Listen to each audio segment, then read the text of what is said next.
పితా పుత్ర పరిశుద్ధాత్మ నామమున ప్రభునందు మిక్కిలి ప్రియమైన సహోదరి సహోదరులారా, ఈనాటి ధ్యానాంశం మీరు భయపడవలదు. ఎందుకు భయపడకూడదు, లేకపోతే ఎందుకు భయపడుతున్నాము, మన భయాలకు కారణం ఏమిటి అని ఆలోచించినట్లయితే అనేక రకాలైన విషయాల మీద భయపడతాం. పరీక్షలకు చదివే వ్యక్తి బాగా ప్రిపేర్ అవ్వలేనప్పుడు భయపడతాడు. ఎగ్జామ్ రాసే వ్యక్తి సరిగా ఎగ్జామ్ రాయలేదని భయపడుతుంటాడు. ఇలాంటి సమస్యలు అనేకం ఉన్న సమయంలో ఈనాడు ప్రభు ఇచ్చే వాగ్దానం 1 పేతురు 5వ అధ్యాయము 7వ వచనంలో, ఆయన మేము గూర్చి శ్రద్ధ వహించును, కావున మీ విచారములన్నీ ఆయనపై మోపుడు. ఎప్పుడైతే ప్రభు మీద నీకు దృఢమైన విశ్వాసం ఉందో, ఎప్పుడైతే ప్రభుని నీవు అనుసరించగలుగుతున్నావో, ఎప్పుడైతే ప్రభుని నువ్వు ప్రేమించగలుగుతున్నావో నీవు భయపడవలసిన పని లేదు.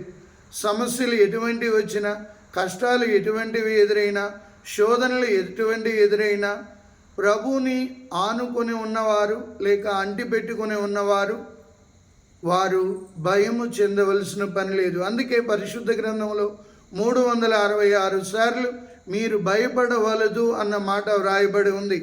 సంవత్సరానికి 365 రోజులు, అంటే ప్రతిరోజు ప్రభు నీకు నాకు ఇచ్చే వాగ్దానం మీరు భయపడవద్దు, మీరు భయపడవద్దు అనే వాగ్దానాన్ని మనం దృఢంగా ఆ వాగ్దానాన్ని మనం నమ్ముకున్నట్లయితే మన అనుదిన జీవితంలో సమస్యలు ఎదురైనా, శోధనలు ఎదురైనా, కష్టాలు ఎదురైనా నా ప్రభు నాకు తోడుగా ఉండగా నాకు దిగులెందుకు, లేక నాకు భయం ఎందుకు? ఎందుకంటే ప్రభు ఇచ్చే వాగ్దానాలు 1-2 పరిశీలించి చూసినట్లయితే అవి ఎంతో ఓదార్పునిస్తాయి. అవి ఏమనగా కీర్తన 37:5లో, ప్రభు మీదనే భారము వేయము, నీవు అతన్ని విశ్వసించినచో అతడు నీ కార్యములను నెరవేర్చును. ఎప్పుడైతే ప్రభు మీద భారం వేస్తున్నామో మనం భయపడవలసిన పని లేదు. తల్లి దగ్గర ఉన్న బిడ్డ భయపడడు. తల్లి ఆదరణలో ఉన్న బిడ్డ హాయిగా ఆనందంగా గెంతుతూ నవ్వుతూ తుళ్ళుతూ ఉంటాడు. ఎందుకంటే అన్నీ మా అమ్మే చూసుకుంటుందని. ఆ చిన్నారి బిడ్డకు ఎటువంటి తల్లి మీద విశ్వాసం ఉందో, ఆ తల్లి మీద నమ్మకం ఉందో, మనం కూడా ఒక క్రైస్తవుడిగా క్రైస్తవురాలిగా ప్రభు మీద దృఢంగా ఆనుకొని ఉన్నప్పుడు, ప్రభుని మనం దృఢంగా విశ్వసించినప్పుడు దేనికి భయపడవలసిన పని లేదు. అందుకే కీర్తన 23:1లో చెప్తాడు, ప్రభువే నాకు కాపరి, ఇక ఏ కొదయూ లేదు. అవును, ఆ కాపరి కాపుదలలో ఉన్నవాడు భయపడవలసిన పని లేదు. మందలో ఉన్న గొర్రె భయపడదు. ఎందుకంటే మందను కాచే కాపరి ఆ గొర్రెకి ఏ అపాయం రాకుండా చూసుకుంటాడు. కాబట్టి ఆ గొర్రె నిశ్చింతగా ఉంటుంది. మనము దేవుని బిడ్డలమైన మనం ప్రభు మీద ఎప్పుడైతే ఆధారపడుతున్నామో, ప్రభుని ఎప్పుడైతే ప్రేమిస్తున్నామో మనము దిగులు చెందవలసిన పని లేదు, భయపడవలసిన పని లేదు. అందుకే మత్తయి శుభవార్త 7వ అధ్యాయంలో, నా బోధనలను ఆలకించి పాటించు ప్రతివాడు రాతి పునాది మీద ఇంటిని కట్టిన బుద్ధిమంతుని పోలి ఉన్నాడు.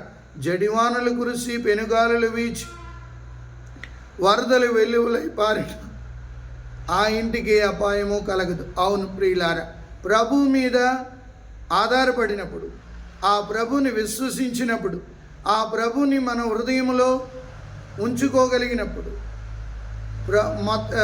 1 పేతురు 3వ అధ్యాయం 15వ వచనంలో, మీ హృదయములందు ప్రభుని ప్రతిష్ఠించుకొనండి. ఏ క్రైస్తవుడైతే, ఏ విశ్వాసి అయితే ఆ ప్రభుని తన హృదయములో ప్రతిష్ఠించుకోవడం మొదలు పెడతాడో ఆయన నిశ్చింతగా ఉండగలుగుతాడు, ప్రశాంతంగా జీవించగలుగుతాడు, భయము నుండి విముక్తుడవుతాడు. ఇదే మనం నేర్చుకోవలసిన సత్యం. నేను క్రైస్తవ జీవితాన్ని జీవిస్తున్నాను, ఎందుకు నేను భయపడుతున్నాను, ఆ భయాలు ఎందుకు నన్ను పట్టి పీడిస్తున్నాయి అంటే నేను ప్రభువుని నిజంగా అంటిపెట్టుకొని జీవించగలుగుతున్నానా? నేను మీ యందును మీరు నా యందును ఉన్నట్లయితే మీరు అధికముగా ఫలించగలరని యోహాను శుభవార్త 15వ అధ్యాయంలో సెలవిచ్చిన ప్రభువులో మనం ఉండడం మొదలుపెట్టినట్లయితే మనలో ఉన్న భయాలు వాటంతటవే పోతాయి. ఎందుకంటే ప్రభు మనకు తోడుగా ఉండగా మనం దేనికి భయపడవలసిన పని లేదు. కావున మన అనుదిన జీవితంలో భయాలను విడిచిపెడదాం, ప్రభుని మన హృదయంలో ప్రతిష్ఠించుకుందాం, ప్రభువుకి నిజమైన బిడ్డలుగా తయారవుదాం, నిత్యంతగా జీవిద్దాం. పిత పుత్ర పరిశుద్ధాత్మ నామమున ప్రభు మిమ్మందరినీ ఆశీర్వదించి కాచి కాపాడునుగాక. ఆమేన్.